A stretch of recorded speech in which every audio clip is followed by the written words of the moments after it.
Is a tomato in the grocery store in 2024 the same as a tomato in 1977? No, just alone by vitamin and mineral content, absolutely not. We spray 280 billion pounds of glyphosate a year on American crops. If we continue down this path of spraying all these chemicals on our food, we will only have 55 years left before we have no more plantable soil, period, end of story. You are setting up your children for a life of wellness or illness, and you have the responsibility to make sure that you set them up for wellness.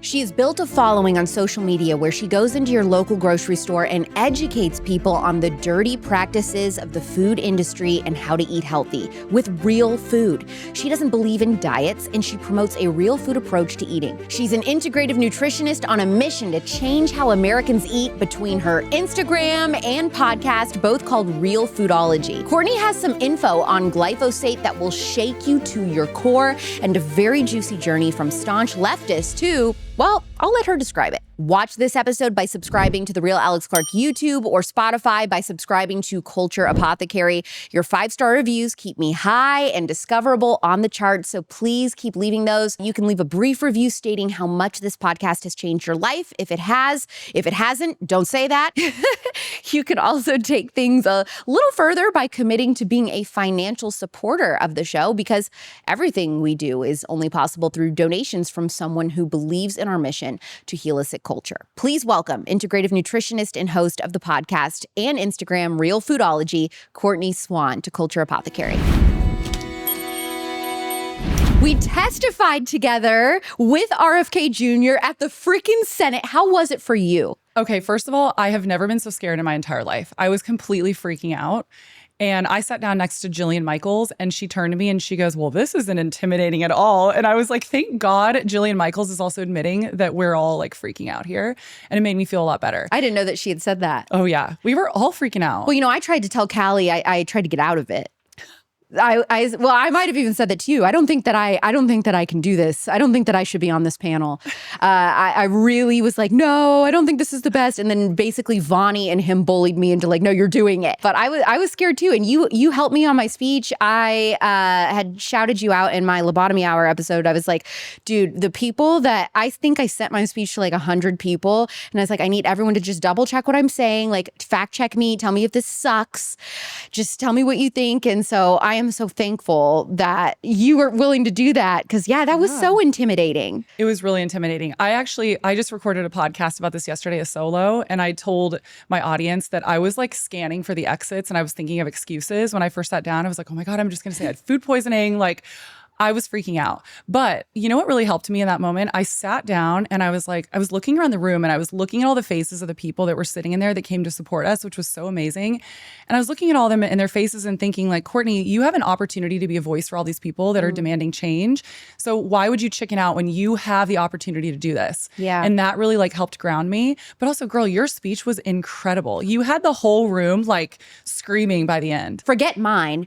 Yours was so good that RFK Jr. freaking asked for your number. Well, not like that, but asked somebody for your number after and called you to talk for a few minutes just to talk about your speech and how much it meant to him because his kids have dealt with this with similar stuff as you or something. Yeah, I was really touched by that. He is like one of the busiest people in America right now. And all he did was call me to tell me, he said, Courtney, I was really inspired by your story and by your speech. And I wanted to tell you about my son. One of his sons had like, I believe, I don't want to be misquoted on this, but I think he said he had like 20 different food allergies when he was growing up and was really like in and out of the ER, had all these anaphylactic shock moments where he was being rushed to the ER.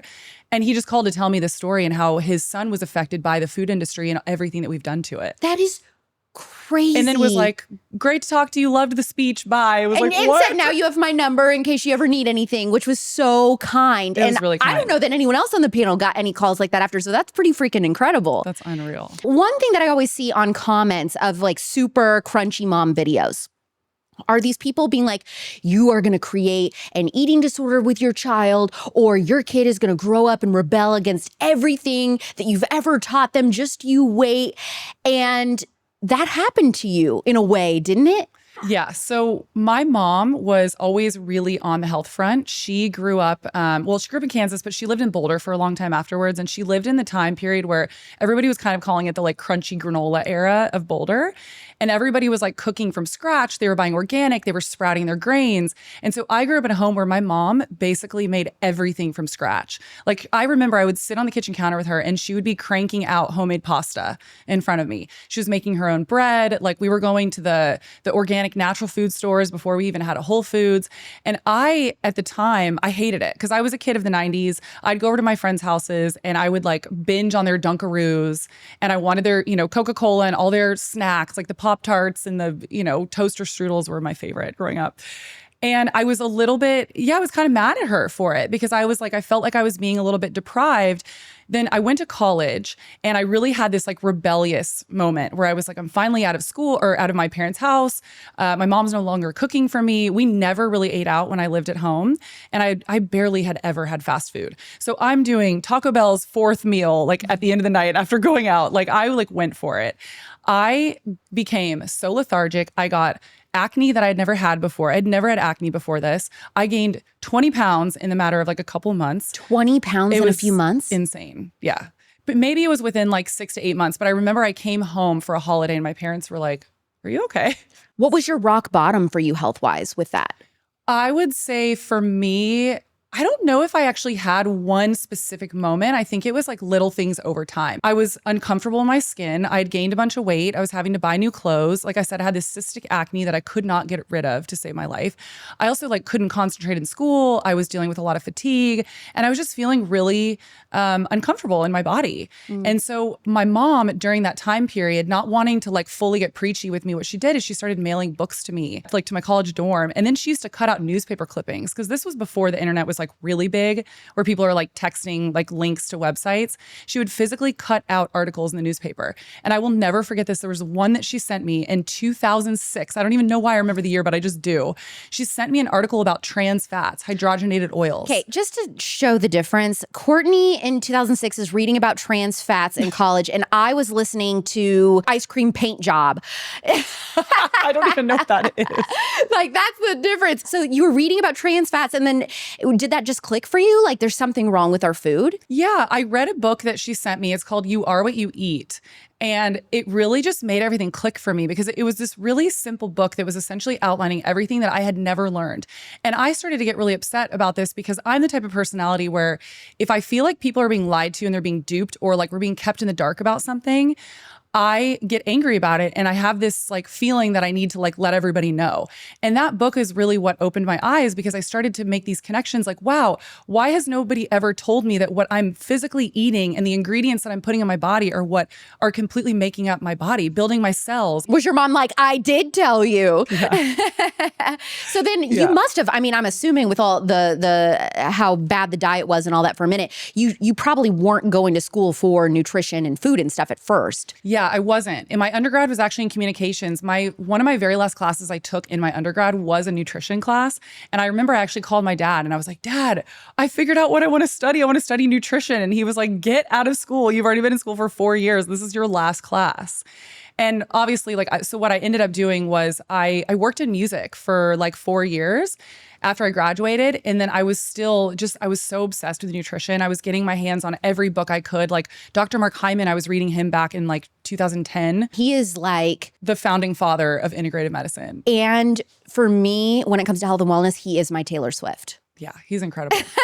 I love that. Like, he is my dream for, have you ever met him? I have. He was on my podcast. Oh, cool. Yeah. That's like my dream guest. So you're reading Dr. Mark Hyman. That was transformative for you. Is there anybody else that you can remember? Michael Pollan completely changed my world too. Now, what is he known for? Because I know that name. So he was a journalist, and then he ended up writing a bunch of books about our food system. And he was one of the people that really opened my eyes to all the corruption of the food system. And then he now later has been on this journey with psychedelics, and he wrote a book about, it's called Change Your Mind. Yeah. Was he on Rogan? Yes, he was on Rogan. He also had a couple shows on Netflix, one of them being Change Your Mind. He's essentially trying to open people's minds to like taking psychedelics and for mental health. What do you think about that? I think it's amazing. I'm like way too scared. Oh, I think it's incredible. All the research shows that it's helping people with PTSD, a whole slew of like depression, anxiety. It's helping. I just think about, they always say like you're going to either be pooping or throwing up in those little cabins with everybody. And I'm like, I can't do that in front of people. That's ayahuasca. That's different. I'm terrified of ayahuasca. Okay, yeah, I'm scared of ayahuasca. I don't know, Courtney. I don't know. What do people mean when they talk about big food? Okay, so what they're talking about is, and maybe they don't even know this, but there are 10 companies that own the entirety of our food system. Nestle, Kraft, General Mills, Unilever, Mondelez, and there's a couple of other ones that I'm forgetting, but essentially there's 10 big conglomerates that essentially own every single food company that feeds us. Why is that bad? Because they have control over the system and they have so much money and they are more focused about profit than human health. Do you remember what the first thing you learned was about American food corruption? So there was this book that I read from Michael Pollan, and for some reason I'm completely blanking on the name. It wasn't Omnivore's Dilemma, it was another one. That's why I know him. Omnivore's Dilemma. Yes. That's why that name sounds familiar. Yes, he wrote Omnivore's Dilemma about Joel and Joel Salatin is featured in there, that regenerative farmer, and I interviewed Joel. That's why I know that. Okay, so there was another book that he wrote specifically outlining everything that we have done thus far to our food, because we've manipulated our food in so many different ways. It started with the way that we were processing our flour, and also it started with like heirloom seeds. So basically what we've been doing is we've been hybridizing our seeds so much to the point where our ancestors probably wouldn't recognize these seeds and this food that we're creating now because it's so different from what we were eating back in the day. Now, I'm not actually necessarily against hybridization. What I'm more concerned about is something called genetically modifying. And we started releasing genetically modified foods into our food supply around the 1990s. And that, to me, and according to the experts and the data, is really where things started to get really tricky. I want to back up a little bit because there's a lot going into this. So during World War II, the Nazis were using a chemical in their nerve agents and in the gas chambers. And there was a chemical company called IG Farben. IG Farben has since been dissolved, and now it's Bayer. That's like the big company, the agrochemical company. IG Farben created these chemicals. And then shortly afterwards, Monsanto created Agent Orange. When these wars were over, because they were using Agent Orange in the Vietnam War, when these wars ended, these agrochemical companies needed a place to use their chemicals. Because why? It was going to be a waste of money to just dump them? And not only that, but they actually knew before they were using them as nerve agents and in the gas chambers, they were classified as insecticides, herbicides, and pesticides, these chemicals that they were using. So they knew that they could use them against pests, but they also knew that they caused major damage to humans, and they were using them in these wars to cause damage. So after the wars ended, they went from having, this whole market for their chemicals to essentially nothing. So what they did is they pivoted to American farmlands and they started a war on the bugs and pests on American farmlands. Bayer has since bought Monsanto. Monsanto was the biggest producer of something called glyphosate, which has the same chemical compounds as Agent Orange and some of the nerve agents. Bayer bought Monsanto in 2018 because Monsanto started really getting under fire thanks to people like Vani Hari. So Vani Hari was one of the first people that really started sounding the alarm on this, because she was Food babe. Yep, food babe. Because she was saying, why are we spraying all these chemicals on our crops that we're then feeding Americans? We're spraying these. We spray 280 billion pounds of glyphosate a year on American crops. We know that they cause cancer. They are literally classified as a human carcinogen by the World Health Organization's IARC, International Agency Research on Cancer. So we know that these are causing cancer. And we're now spraying them on our food. And this is what we would call big agriculture. You asked me about big food earlier. This is what we call big agriculture. Bayer has since bought Monsanto. And Bayer is so insidious. They are, trying to keep everybody in the dark about this. The genetically modified crops, which I should also go into, they also own these. They own about 80% of our food supply because they have patented seeds that they put into our food system through the genetically modification of seeds. Why would a chemical company like this create patented seeds? How does that benefit them? Well, essentially, they told us that they were trying to feed the world. Yeah, poison. And I don't know. I kind of stand in the middle where, like, I don't always feel like everything starts with an insidious intent. But now we know it's incredibly insidious because now they know what it's doing. But what they wanted to do initially was, during the war, they were concerned about famine and they wanted to feed Americans. And My question is, though, why as Americans are we so concerned about feeding the entire world when we can't even figure out how to feed our own country? I'm not opposed to helping other countries at all. But why are we so focused on feeding the world? And as a result, what we have done is now we've created a food system that's poisoning our people and also all the people that we're importing our stuff to. So what they thought initially was that they were going to be able to create more yields, because during the war, everybody was concerned about starvation and feeding enough people, getting it accessible. So this is when we started paying subsidies for these certain crops. Explain what a subsidy is. So I'm just getting real basic bones for somebody who is hearing this for the first time. And I'm thinking of this like 20-year-old college student listening to this. Okay, so farmers get taxpayer dollars paid to them from the government when they grow certain crops. Certain crops like corn, wheat, and soy. Those are probably the most heavily subsidized crops. So essentially farmers can get money from the government in order to help them grow these crops so that we can create enough to feed our people. But the problem with that is that we are mostly spending that on genetically modified crops. And what that means is essentially, so we talked about this patented seed earlier that Monsanto created. So they have created a couple different ones. One, they've created a seed where farmers can plant these crops and then they can spray the entire farmland with glyphosate, which is that chemical that I was talking about earlier. And it will kill off everything else, the bugs, the weeds, everything else but that actual crop, because they've made it resistant to glyphosate. Now, there's another seed that actually has something called Bt toxin in it. A lot of people maybe listening have heard of something called Bt corn. What that is it has this little Bt toxin in the actual seed. So we're eating this. If we're eating Bt corn, we're eating this little toxin. And this is something that makes bugs' stomachs explode. Yep. And we're putting into us, and then we're having leaky gut issues and all of this, and we're wondering why. Exactly. And we know that it's putting holes in the stomach lining of the insects, but the scientists and the experts around this are telling us that it's not affecting humans. And I call bullshit. Every time I try to Google evidence that GMOs wreak havoc on human beings or whatever, are bad for human health, I can't, it's very hard to find anything. They say there's not any evidence that it's harmful to humans. Is this an example of fake studies, or what's going on there? Like, is there evidence that it's hurting humans, or? Absolutely. There was actually a study done in France I'm probably going to get the year wrong, but I believe it was like maybe around 2017. And what this scientist found was that when he was feeding these rats genetically modified food, they were growing these crazy massive tumors.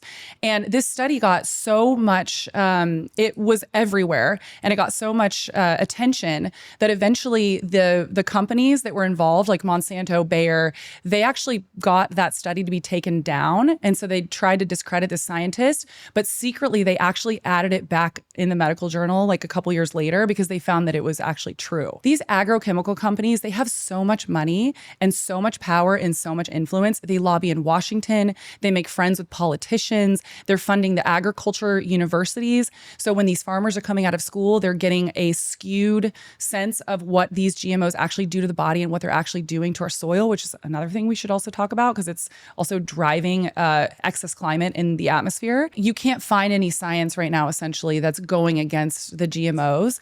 And the reason why is because I kind of already said this, but they're funding the research. They have so much money. And the problem is for research for this kind of stuff, like you have to have a lot of funding. So who's going to fund the research for this? It's going to be the big agrochemical companies that have the money because our government's not paying for this. And so they're hiding all the results that we're getting from the smaller studies that are showing that they have real effects on our body. Not to mention, at this point, like, when are we going to just admit that like common sense sometimes maybe overtakes some of these scientific studies? If we know that something causes cancer, if we know that something is making the stomachs of insects explode and we're consuming this and we're thinking that it doesn't have an effect on our bodies, at what point do we say, okay, screw the scientific studies? Like we know that this is causing cancer already on people. Why can't a farmer just say, I'm going to plant seeds that are non-GMO? Why isn't it that easy? They can, but unfortunately, a lot of farmers are in a lot of debt and a lot of them rely on these subsidies from the government. This is why it is so hard to escape this. And this is why it is so unbelievably evil. Oh no! One of your favorite seed oil-free chip brands just sold to Pepsi.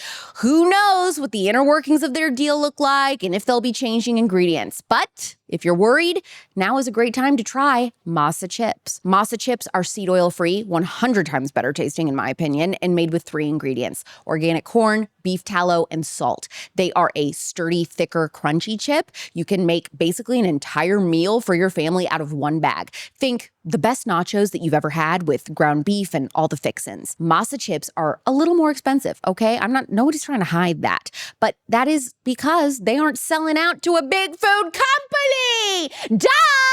They are a small family of a wife, husband, and a little tan olive oil baby, and they are with us on taking down big food one seed oil-free chip at a time. Trust me, no chip will ever compare to how these taste.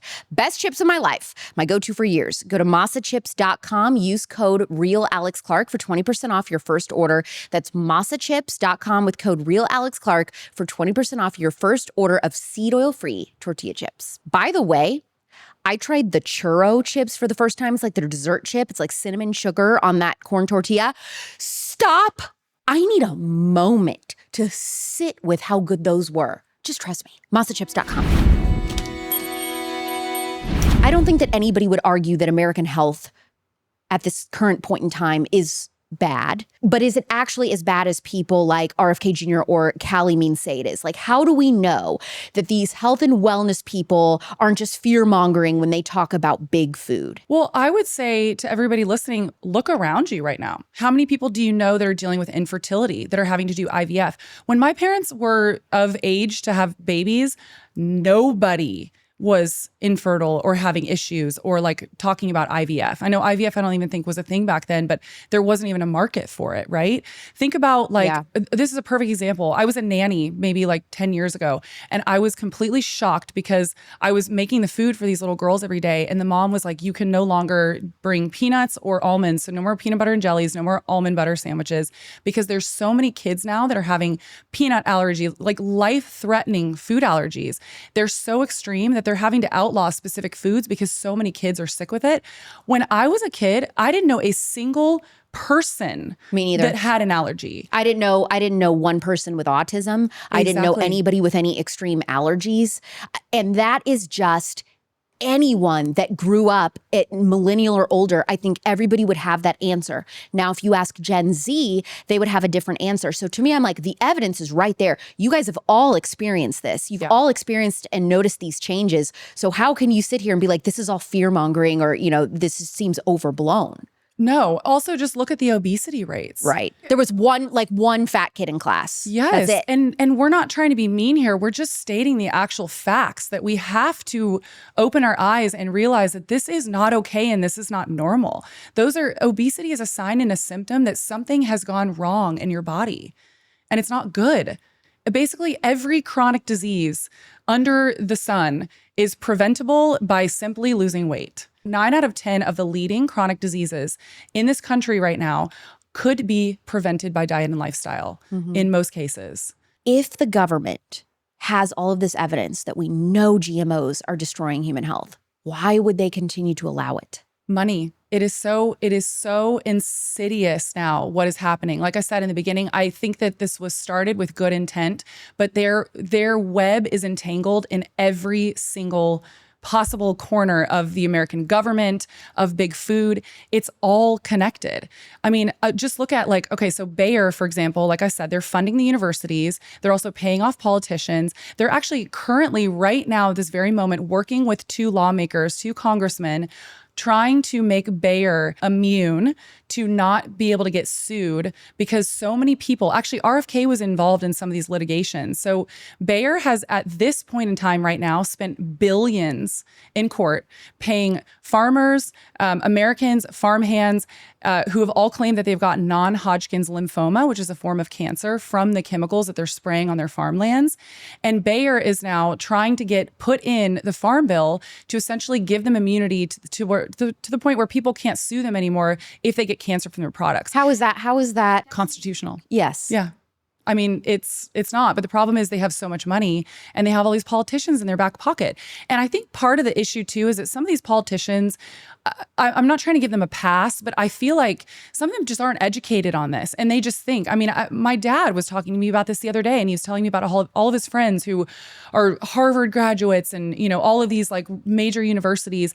And they all think that what I'm saying right now is complete bullshit, because they have bought into the narrative that big agriculture has sold us, which is we're feeding the world. There's no other way to feed the world. Is there another way? Yes. Okay. So there is an ongoing farming systems trial right now that has been going on for 40 years through the Rodale Institute. And what they're doing is they are farming conventional farmed agriculture crops next to organic. And what they have found time and time again in the last 40 years is that organic not only produces the same exact yield as when we use all the chemicals, in some cases it actually produces more. Really? Yes. I did not know about this study. Yeah. And on top of that, what they've also found is that the way that we are farming right now is not sustainable. If we continue down this path of spraying all these chemicals on our food, we are killing off the soil. They're projecting that we will only have 55 years left, 55 harvests left before we have no more plantable soil, period, end of story. And this is why regenerative farming is so important, because not only is the quality of the food better, more nutrient dense for us as humans, but it also impacts the soil in a completely different way. Yes.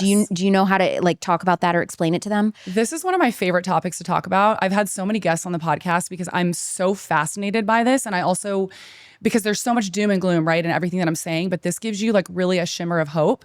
So regenerative farming essentially is farming the way that nature intended. It's working with nature instead of against her. So instead of spraying all these harmful chemicals and destroying the soil microbiome, you're actually creating a healthy soil environment where then nature can do her thing. Because when we're spraying all these chemicals, what we're doing is we're killing off the ecosystem in the soil. And what a lot of people don't understand is glyphosate also acts like an antibiotic, meaning that it's killing off all of the good bugs in the soil. And the soil needs all these bugs, and they need the ecosystem in order to feed the plants. And it's also why we're seeing that all of our fruits and vegetables right now are losing mineral and vitamin content because the soil's not as healthy anymore. Is a tomato in the grocery store in 2024 the same as a tomato in 1977? No, just alone by vitamin and mineral content, absolutely not. Because we're picking the tomatoes sooner because they need to be shipped across the country. So let's say that they're growing these tomatoes in, I don't know where they grow, in Florida maybe, and they're shipping them to California.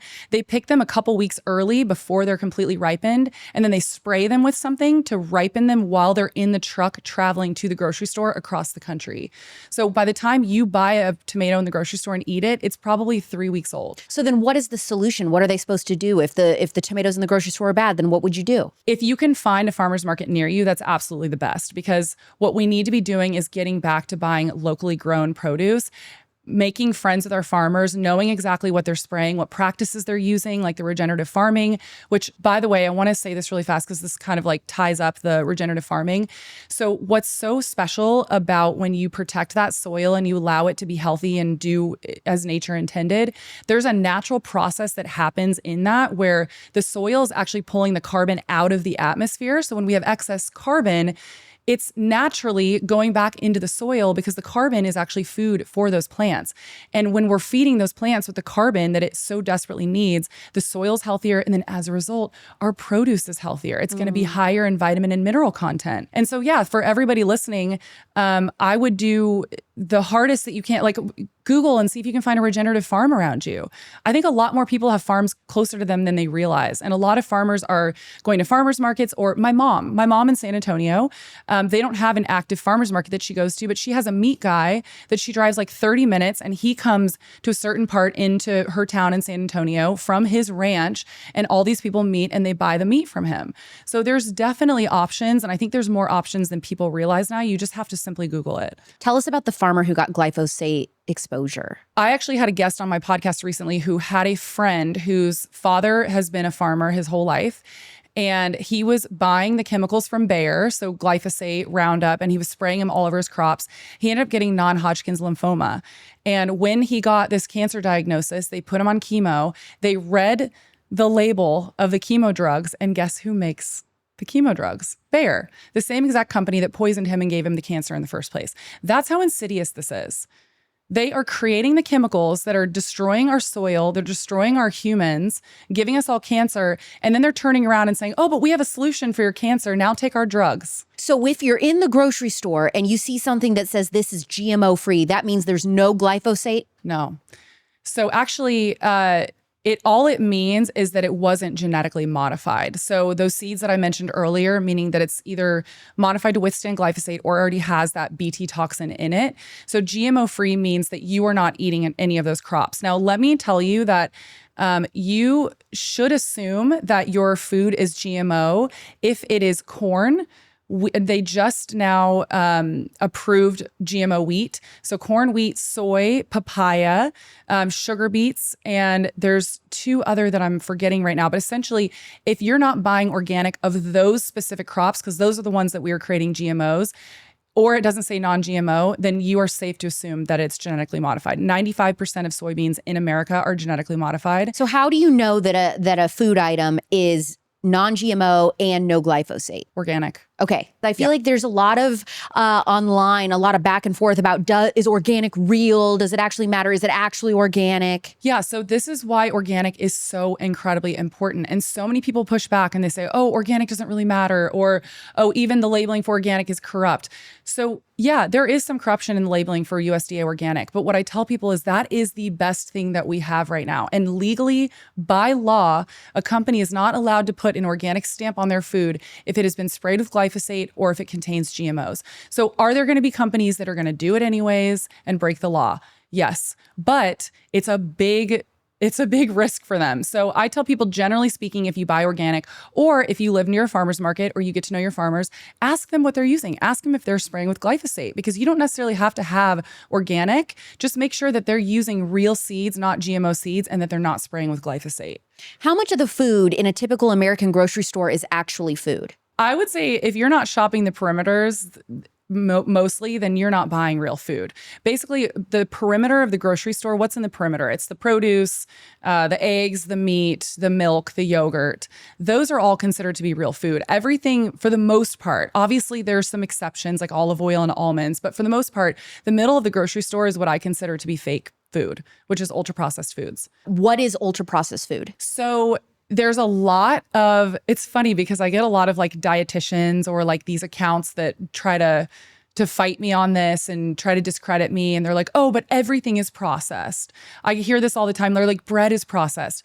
Well, yeah, no bread is processed, but I'm talking about ultra processed foods. There's a big difference between the simple processing of putting flour, yeast, and salt and water together to create bread. American bread is known to be some of the unhealthiest, grossest products that we create because it's no longer bread anymore. We load it with sugar. There's so many preservatives in there, things like BHT. So ultra processed means that there are ingredients in there that you would not find in your kitchen or in your grocery store by itself. So what is BHT? It's a preservative that is linked to stomach cancer. This is why we like beat this over the head, is because American moms will think my kids eat healthy. They had a peanut butter and jelly sandwich. They had a ham sandwich, turkey sandwich. That's healthy. You know, I didn't take them to go to Chick-fil-A and get chicken nuggets, but the bread, the mayonnaise, even the ham, it could have artificial dyes. It could have all of this excess sugar, unbelievable amounts of sugar, and they don't realize it. And that's why this is so tricky and why we are testifying at the Senate, drawing attention to this, is that it's so almost impossible for American moms. They really do think, and they have good intentions, and they believe I'm feeding my kids a pretty healthy diet. And it's so far from it, but they don't even know. I know. It's really sad. There was a documentary that I recommend everybody watching that I watched years ago called Fed Up. My favorite. It is so good. And they did a day where they went through like a typical standard American diet and they added up all of the added sugar. And I think they added up all of the artificial ingredients in there too. I mean, just alone by the time you got through like breakfast, you were already at like 50 grams of sugar. And that's the thing, is people don't realize there's all of these ingredients that have been snuck into our food supply in the last 50 years or so. And people don't even know that they've been snuck in, and they're not trained to read the ingredient labels. So like you said, somebody thinks by giving their child a peanut butter and jelly sandwich that they're doing really well, but that bread has 15 grams of sugar in it. And then the jelly has another 15 grams. And then the peanut butter has another 10 grams. And all of a sudden, you're at like 40 grams of sugar just for that one sandwich. It is almost impossible in an American grocery store to find peanut butter that is organic and only peanuts and salt. And think about how large the peanut butter section is. It's huge. It's crazy. Even in Whole Foods, there's only like 1 or 2 options that don't have the added sugar and that are organic. Because would peanuts be sprayed with glyphosate? Yeah, peanuts are one that are sprayed pretty heavily with glyphosate. Oats, chickpeas, almonds, peanuts, all of those you want to make sure that you're buying organic. Wheat actually gets sprayed with glyphosate pre-harvest, so right before they pick it, because they use it to dry it out. And actually, there was a study that EWG just reported on kind of recently. They tested a bunch of like really popular grain products. 80 to 90% of those grain products that were on the grocery store shelves showed really high levels of glyphosate. What about flour when you're baking things? Does flour have to be organic? Yes, that one's really important because of now they just passed recently that they're going to start introducing genetically modified wheat into our food system. And on top of that, if it's not organic wheat, like I said, is being sprayed to dry it out with glyphosate. So that's the other thing. People think my kids eat healthy. I don't buy the regular goldfish. I buy the wheat goldfish. Oh God, I know. It's awful. Moms are just trying their best, right? They're just trying and they think that they're feeding their children well. But if you don't know all of these different food rules, if you want to call them food rules that I've been outlining for everybody, you don't know even to look for this kind of stuff. And you just don't even know that it's happening, and it's sick. What are you doing October 25th through 27th? What about Orlando, Florida for the Wise Traditions Conference with Hilda Labrada Gore, my friend, mentor, teacher, lover of all things real food? The Wise Traditions Conference is hosted by the Weston A. Price Foundation. You are going to learn how to stay healthy in a toxic world. You're going to get clarity on which foods will truly nourish you and your family, explore solutions to your health concerns, be inspired by ancestral dietary wisdom, and be part of a vibrant, growing community with tons of other people across the country who share your food philosophy. They have optional add-ons to your ticket like farm-to-table breakfast, a raw milk celebration dinner on Thursday, and an all-day farm visit on Monday. You're going to hear from speakers like Sally Fallon Morell, of course, Will Harris, Zen Honeycutt, Congressman Thomas Massey, and many, many more. Go to wisetraditions.org. Use code ALEX for $25 off your ticket. That's wisetraditions.org. Code ALEX for $25 off your ticket to attend the Wise Traditions Conference October 25th through 27th in Orlando. Raw milk toast! When I first came across you on Instagram, I started following you because I love that you went into grocery stores. You always look like you were going out. I told you this at dinner the other night. I said, it's so crazy. You have these adorable outfits on. And I'm like, okay, does she put these outfits on just to go to the grocery? Or does she literally stop on her way to go out to dinner with friends or whatever? I was fascinated. I love the fashion. I love the food. And so I ended up staying though, because what I saw or seemed to pick up on was you were undergoing a political transformation amidst all of this health information you were sharing. So could you talk about that with us? Yeah, so I actually shared this with you when we were texting once so I went to a very liberal art school. I went to CU Boulder. I grew up in Texas around a bunch of Republicans. I never paid attention to politics. I'm actually ashamed to admit this, but I think it's important that I admit this. There was an election that I didn't even vote because I just was not paying attention, if I'm being honest. And I'm so embarrassed, but I think it's important for people to really understand like where I was. I went to school. I became pretty liberal at CU Boulder, and then I moved to LA, which is like the liberal capital of the United States, I feel like. And I spent the last like 8 to 10 years of my life being very liberal.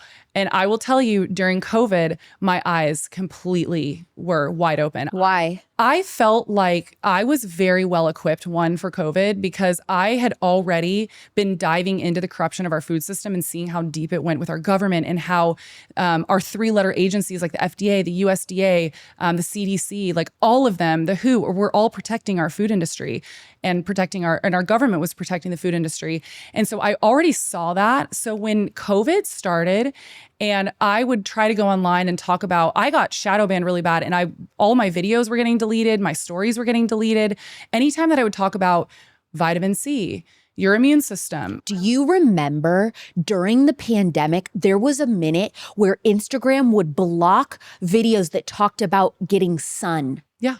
If you told people to go outside and get sunlight, your video would be shadow banned or deleted or blocked or removed. That happened to me. See? That was one of the videos that I was talking about. That right there shows you how evil this is, that you're going to tell people don't get sunlight. Oh, yeah. Oh, and let me tell you, what I was saying was so PG, because back then I didn't want to lead people down the wrong path, right? And we didn't know a lot. But what I was doing in the beginning was I was going on my stories and saying, look, guys, we don't know a lot about this right now, but I actually do know a lot about the immune system. So these are certain things that I know will be better off for you. They're not going to harm you, that's for sure. We don't know what it's going to do with COVID, but we know for sure that getting sunlight, exercising your body, taking things like vitamin C, things like that, like so PG. And they started deleting my videos, shadow banning me. I didn't grow on Instagram for 3 years because they put me on some list where like it was just not letting me grow. And I think it was because I was talking about all that kind of stuff. And so during that time frame is when I started kind of like I just started paying attention a little bit more to stuff. And around that time as well, like everything was crazy with like the riots and just everything just started to become really political.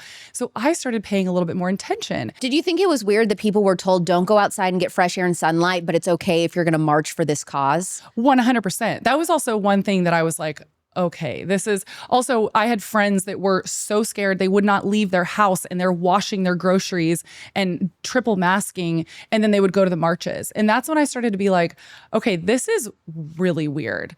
And then in LA, we had this really weird rule where apparently COVID only lived above like a certain area of the room. So we could walk into the restaurant and we had to wear a mask. But then when we sat down, you could take your mask off. You could take it off because it no longer lived in like the lower part of the restaurant, apparently. Like I just, it was crazy. Also, the inside was okay if it was outside. Like there was just things that I was like, just common sense. I was like, this is not adding up to me. And then I started realizing that there was like policies that were in place that were just making LA a lot more unsafe. Crime was going up, even though they're telling us that it's not. They're telling us that it's not. They're telling us crime is going down, Courtney.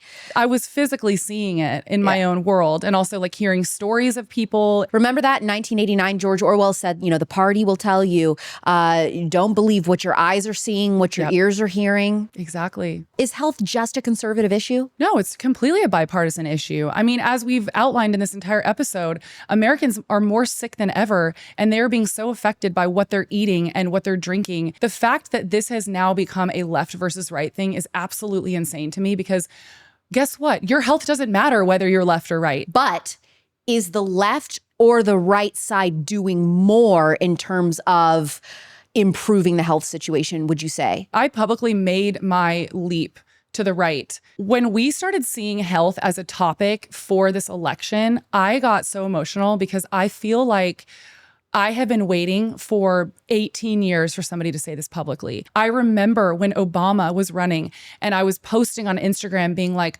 this bill is up for GMO foods. So they fought to label these foods forever. And I remember at the time being like, please, Obama, like vote this in, do something about this.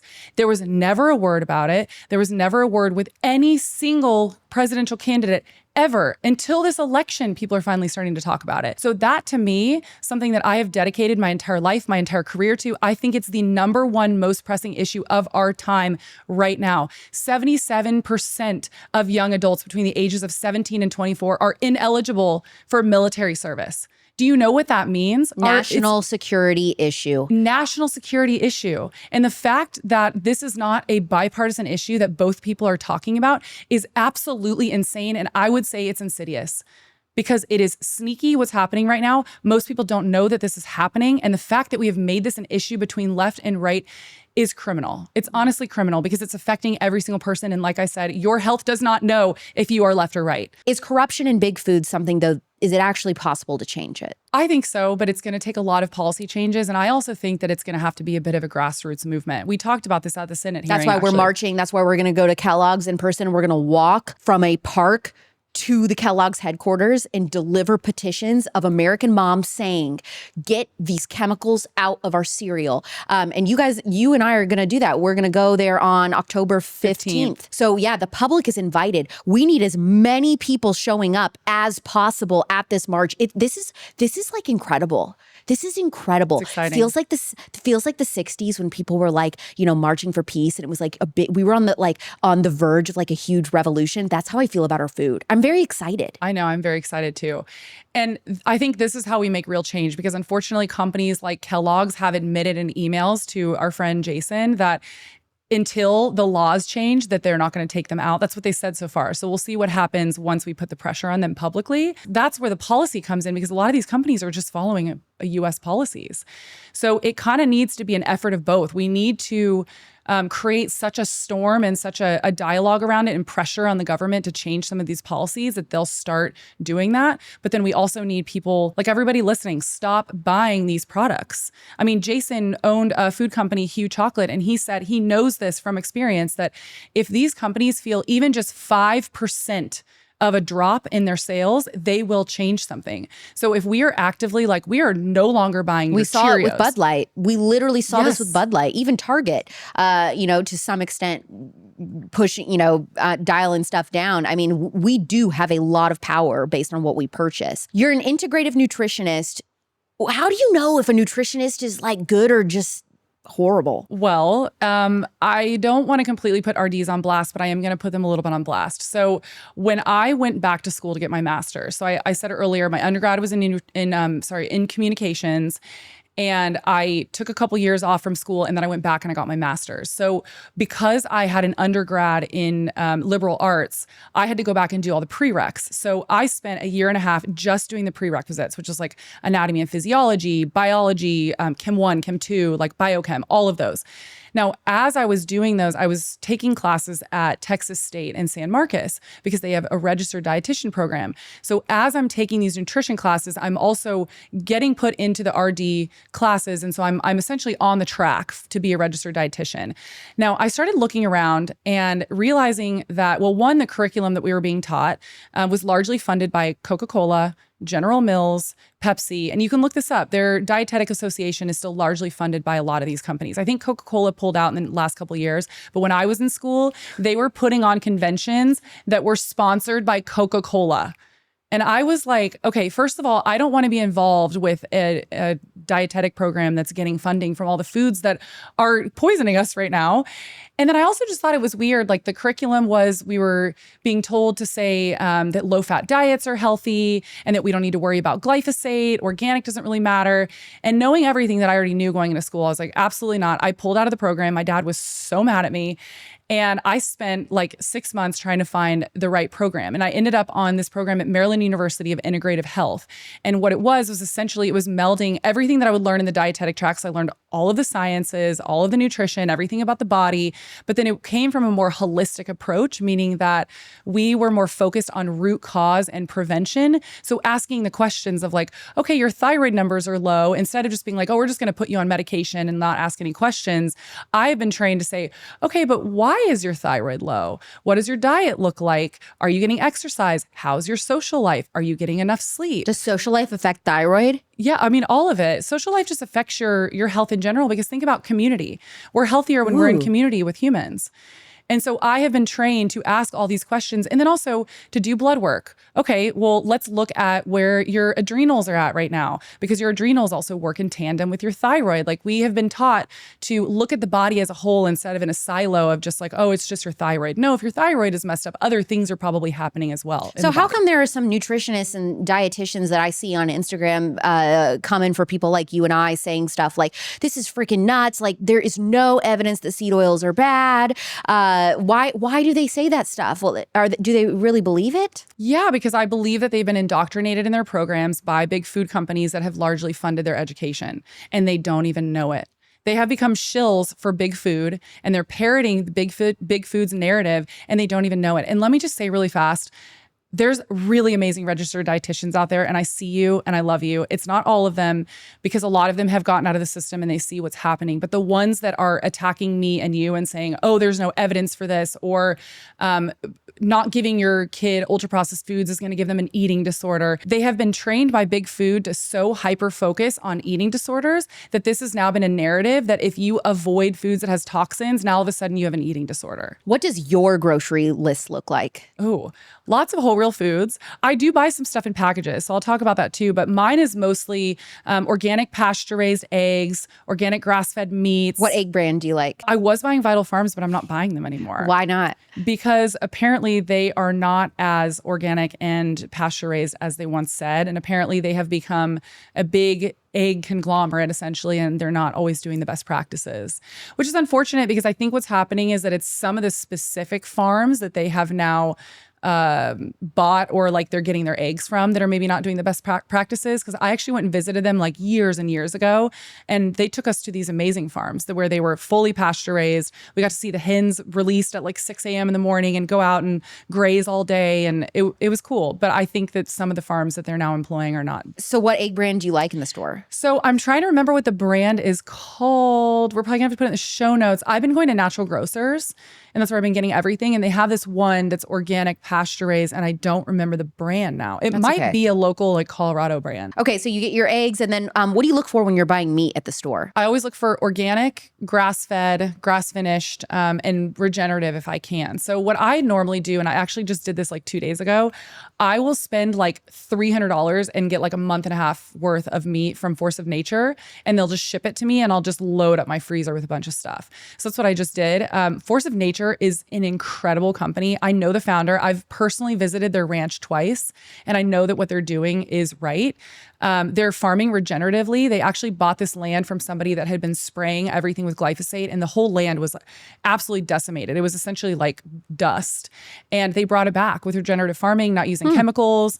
They put a bunch of bison on the land, and people don't know this, but bison are actually incredible for restoring the land. And so they put a bunch of bison, restored the land. It's beautiful now, and they have really amazing, super clean, regenerative meats. What are some of the sneakiest bad ingredients? Sugar would be one of them. Why? Because it has 100 different names? Exactly. So there's a bunch of different names, and so when you're reading the ingredient label, the ingredients are listed by how much of that ingredient, that particular ingredient, is in the product. So if food companies were actually honest about how much sugar they had in there, and they only used one sugar name, sugar would probably be the #1 ingredient in a lot of these products. But instead what they do is they use a couple different ones, like tapioca syrup and corn syrup, or cane sugar, or cane juice, or whatever the different ones that they use. And you'll see that they're all a lot lower down. It's because they have different sugar ingredients now, instead of just being honest that it actually has a lot of sugar, and it would have been the first ingredient if they had just used one sugar source, if that makes sense. Yeah. So I would say the sugar one is a big one. The artificial food dyes, they have just announced that they're now renaming them. So instead of just, because they know that they're bad now, and they know that the public is trying to avoid them, instead of just cleaning up our food system and using things like they use in the UK, like carrot juice, watermelon juice, turmeric, paprika. In the UK, they use turmeric and paprika to color their Kraft macaroni and cheese. But in the United States, they've actually, Kraft might have since taken them out because the food babe put so much pressure on them, but they were using artificial food dyes, and a lot of these companies are still using them. And now they're just renaming them instead of taking them out. They've given them new names, so now they sound less scary. And I didn't know this until recently, but even things like your toothpaste can have artificial dyes. Oh, yeah. Marshmallows can have blue dye to make it whiter. Yeah, so it's crazy. Things that, even something that is white or brown, you don't think about food dye because it's not a bright color, but sometimes that could be food dye. So it's very hidden. And think about it. Food dyes they don't serve any purpose outside of making them look more enjoyable for people. And I don't care what my food color looks like, really. Like, why are we putting these food dyes in there? And like you said, like marshmallows, like I don't care. Yeah. Why are we doing that? Also, if you make marshmallows at home, they're naturally kind of a white color anyway. So they just serve no purpose outside of getting kids addicted to them, honestly. Why is saying, well, it's all I can afford, a poor excuse to feed children ultra-processed food? Well, one, it's not even cheap anymore to buy ultra-processed foods. I would say that's the biggest argument, is that people have been indoctrinated to think that they're cheaper. If you're going to the grocery store and you're buying a bag of Doritos, those Doritos, I haven't checked recently, but I think if you get a big bag, it's like $7 or $8. For that amount of money, you could buy a pound of ground beef, even if it's not organic. If you are really dire straits on a budget, you want to put your money where you're going to get the most nutritional buck, right? For your money, because you want to make sure that you are feeding your family food that is actually going to keep you full and satisfied and have real nutrients in there. How many people listening have opened a bag of Doritos and been able to polish off the entire bag because you can't stop because they've been made incredibly addictive, and then you're still hungry and you can eat a whole meal after that? You don't need those processed packaged foods, and in fact, they're oftentimes a lot more expensive. For that same amount of money for one bag of Doritos, it's just like empty calories and a snack. You could essentially feed your family with ground beef and beans if you're really dire straits. So if you are we're talking about poverty level, it is still possible, you're saying, as a nutritionist, to buy healthy, real whole food on a budget, and that if it comes down to I can afford real whole food, it just can't be organic, still get that. Yes, okay. Absolutely. Also, it's cheaper to do that, actually. Canned beans, a bag of rice, get a vegetable maybe to put on there, like some spinach or something. And that is way more affordable. I actually did a series on my podcast with my podcast producer. And what we did is we set out to see how expensive it would be to recreate popular fast food items using all organic ingredients. And we wanted to see the comparison in the prices. Yes. Every single time it was cheaper to buy all organic. We bought every single ingredient organic. So and to we make made like it French home. fries, hamburger, chicken nuggets, something like that, but you make it homemade. Exactly. That's the other question I get is, well, what are my kids supposed to eat? They're not going to just sit here and eat, I don't know, some crazy chicken tahini thing. Why aren't parents fighting for the health of their children anymore? That's what I want to know. Really? Why are we making excuses for that? When I was a kid, my mom said that if I didn't eat what she put in front of me, then I didn't eat. And she said that there was one night where I absolutely refused. She was like, Courtney, I'm not making you another meal. You're going to eat with the family what I made you. And if you don't eat it, then you're going to go to bed hungry. And she said it was one of the hardest nights of her entire life because she said, I cried all night. I went to bed hungry. And she said, you never again refused food that I put in front of you. And it's true. Why have we gotten to this point where we're protecting these little kids in a backwards way where we're saying like, oh, well, they're not going to eat that, so I'm just going to give them this. You are their parents. You are the adult in the room. You are the one that is buying the groceries. You're the one that's creating the meals.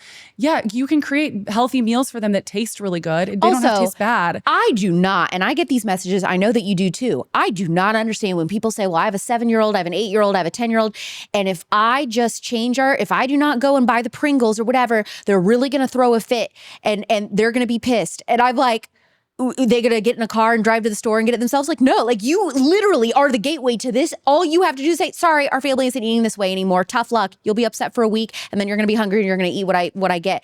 I don't understand. I just think it is, I'm sorry, but it's lazy parenting, in my opinion. And yes, I am not a parent, and I still think that's pretty like black and white, obvious that it would be lazy parenting. Also, I tell these parents all the time, I am one of those kids. When I was little, my mom was like, I'm not buying you this stuff. I'm not going to buy you the sodas. You're not going to get all the stuff that your friends are eating.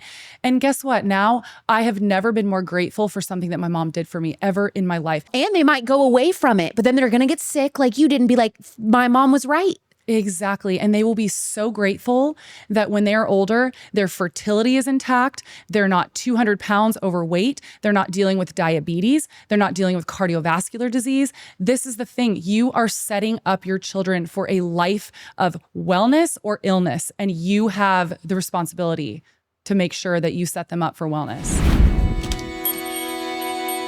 Skincare is tricky, especially as a mom, right? You've got a lot of things to spend money on when it comes to kids. And I know from my mom friends, they struggle with feeling guilty purchasing treats for themselves. We only get one face and we want to look our best whether we have kids or not, right? But we also need to get the most bang for our buck, what is going to work, have ingredients that we trust, and not break the bank. Mimi Skincare is my favorite brand to recommend. They just launched a line of completely clean skincare, and it's luxury quality without luxury prices. Nimi Skincare is also conservative owned. Don't give money to brands who are going to take it and give it to campaigns this election year that you don't align with. Support a brand that's made in the USA with products that actually work. The crystal clear AHA hyaluronic acid toner is amazing for my girlies with dull skin looking for a glow up, and it's part of the Nimi Clean line, which I consulted on, okay? The glycolic acid will help remove dead skin cells, help pores look smaller, and then the hyaluronic acid is gonna give you that hydration. Use it 2 to 3 times a week. Go to NimiSkincare.com, use code Alex Clark. That's NimiSkincare.com with code Alex Clark for 10% off. Little Bean, are you drowning in student loan debt? Do you feel like there's no way out? Are you discovering that your whole family is affected by this? If you have private student loan debt and are behind or even in default, you gotta call my friends at YRefi. YRefi refinances private student loans that others won't touch and provides you with a custom loan payment based on your ability to pay. They can reduce your monthly payment and your total cost, plus they don't care what your credit score is. YRefi is not a debt settlement company. You'll receive a low fixed interest rate that you couldn't get anywhere else and a pathway to making all the stress and worry come to an end. Just give them a call at 888-502-2612. That's 888-502-2612 or go to YRefi.com. That's YREFY.com. If private student loan debt is wrecking your life, it doesn't have to. Take it from me. Call YRefi at 888-502-2612 or go to YRefi.com. How does somebody start from scratch, transforming their diet to be more real food-based? First of all, if you are feeling a little bit overwhelmed, we are so lucky that we live in a time where you can go to YouTube, you can go to Instagram, look up really simple recipes online. It doesn't have to be like a 5-step Martha Stewart, crazy ordeal. It can be something really simple and start with really simple things. What I like to do is the beginning of the week, I will say okay, what am I really craving this week? And I'll start with a couple of okay, maybe I want to do burgers one day. And then I'll kind of build around that to build out my meal plan for the week. And I'll get a couple of different ingredients that I see overlap with different things. So for example, if I get ground beef and I can make burgers one night and then I can put it in taco bowls the next day. Things like that where you'll see kind of overlap as you get more used to this. I would also say too that packaged foods are not inherently horrible for you. I consider myself a realist. I'm not telling everybody that you need to go live off the land and grow a garden. Well, that would be amazing and I would love to do it. I don't even have the ability to do that right now. So what I tell people is just start really reading the ingredient labels. Make sure that everything that you're bringing into your home has ingredient labels that are made with real food. If you can technically buy all of those ingredients, if you're looking at a label, I always use Simple Mills as an example because they're a great example of this. If you look at that ingredient label and you're okay, I know where I can get almonds. I know where I can get rosemary extract. I know where I can get baking soda. They're all just really simple ingredients that I could physically go while I'm in the grocery store and pick those up off the shelf and put those in my cart. Then I would consider that packaged food to be safe and okay to eat. And it's more on the realm of real food. That would be considered something that's processed food, but it's not ultra processed where it has things like BHT. Because if you pick up a box of Cheez-Its and you see that it says BHT on it, where in the hell are you finding BHT in the grocery store? You're not. You're finding it in a processing plant and you can't actually physically buy it yourself. So I would say read the ingredients as much as possible. Try to focus on whole real foods. Try to focus on protein. I think protein is number one. Build your meal around protein, whether it's good organic grass-fed beef, pasture-raised chicken, lamb is great, pasture-raised turkey, eggs, salmon, all of these. Build your meal around that. Get a good, really healthy fat. Something like avocados are really great. Cook with some coconut oil maybe, or avocado oil or olive oil. Get some olives, just something that's a really good healthy fat.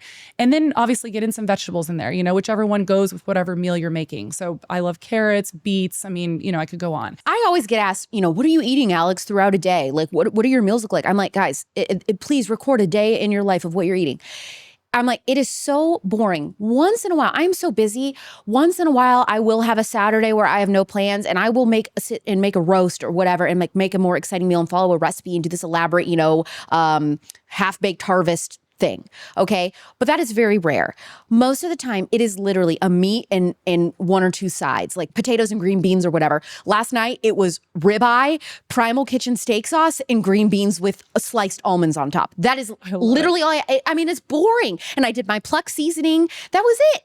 That was it. So it's really not, it doesn't need to be. I think people think like this is so hard and difficult because it's this like 12-step recipe. I'm like, I mean, not for me. You can make it as hard or as complicated or elaborate as you want for your family. But if you want to just say, I'm throwing asparagus in the bottom of a glass dish, and I'm putting seasoned chicken breasts on top, popping that into the oven as a 1-dish meal, and feeding that to my family. I mean, that takes 25 minutes. It's very quick, and it's healthy. Exactly. It does not have to be anything crazy. And also, I remind people of this all the time too. Things like burgers, French fries, pizza, things that we have been trained to think that are just inherently bad for you, period, end of story. It's actually not true. I eat burgers, I eat pizza, I eat French fries, I make them at home. Or I go to places that I know, like for example, we had fries the other night and they were cooked in beef tallow. I make a lot of this stuff at home. So if I'm craving a burger, I'll do a grass-fed burger, maybe put some lettuce on it, a good heirloom tomato, get a gluten-free bun because I have to eat gluten-free. And then I make oven fries in the oven with avocado oil. Boom, there you go. You can still have all the things that you want. If you want pizza, just make it at home. Get some really good pizza crust or make your own pizza crust from scratch. Look up a recipe online. Just get good, clean, organic ingredients with minimal ingredients in there. You don't want to get anything that has preservatives and all the stuff we talked about, and make it at home. Or like you said, you can do something so simple. I mean, one of my favorite things that my fiance and I make all the time, there's 2 different meals that we make all the time. Salmon with bok choy and carrots, and you put a little bit of aminos, like coconut aminos in there, and like a little bit of tamari, and put that all together. It is so freaking good. Sometimes I'll add some black rice on the side or like white rice. I want to try that. And it's so simple.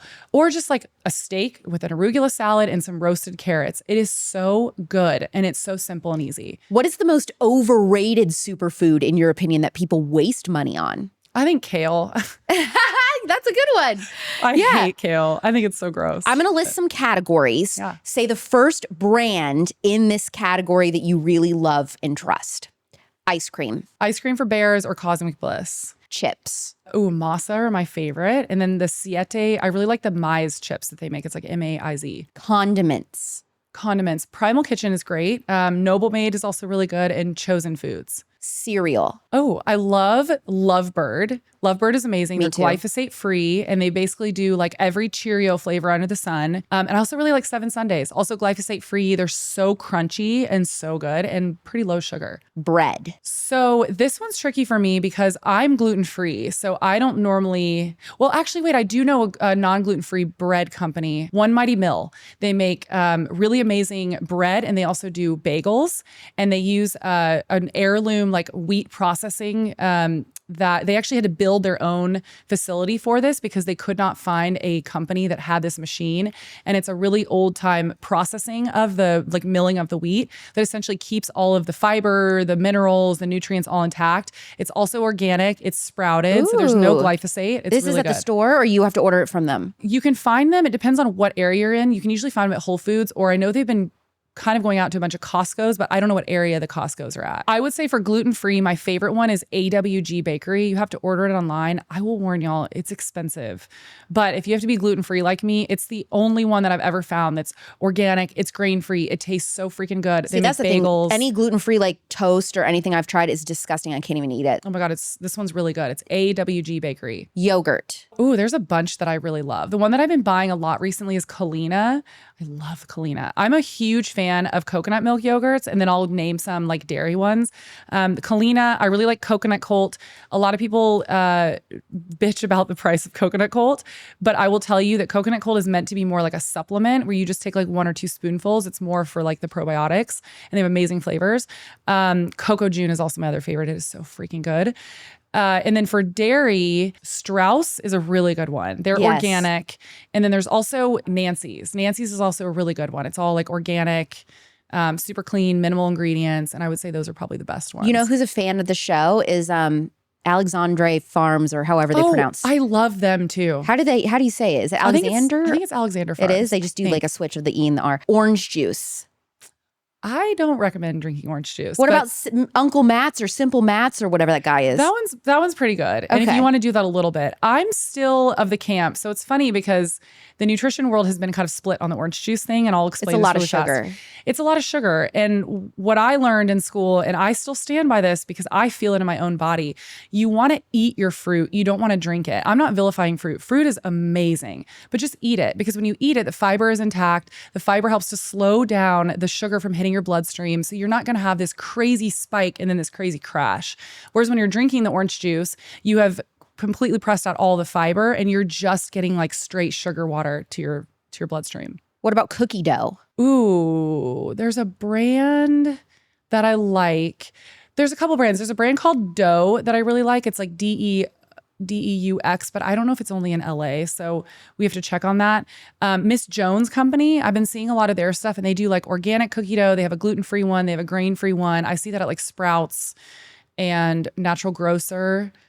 And I kind of like Capello's, but now I'm kind of worried about Capello's, and I got to read the ingredients. I know. I told you about their, one of their noodles has the monodiglycerides. Yeah, so we have to watch out for that. Yeah. Okay, last two things. Collagen powder. I really like Carnivore Aurelius's, and then I also really love Agent Ator. Agent Ator is my ride or die. Ride or die collagen powder. Yeah. Protein bars. Oh, I really like Aloha bars, actually. They have, they don't have a crazy amount of sugar. They taste really good. Something about me is I'm really not big on food bars in general, because I think that most of them are just, most of them are loaded with glyphosate oats. They don't really fill you up. They're loaded with sugar. And they have a bunch of them just have a bunch of preservatives. And for me, I'm like, I would rather just like eat real food. But I really like the Aloha bars. There's also a brand called BTR bar that's like a keto bar that's really good. And there's one other one that I'm blanking on. Truvani. Oh yeah, I love the Truvani bars. Yeah.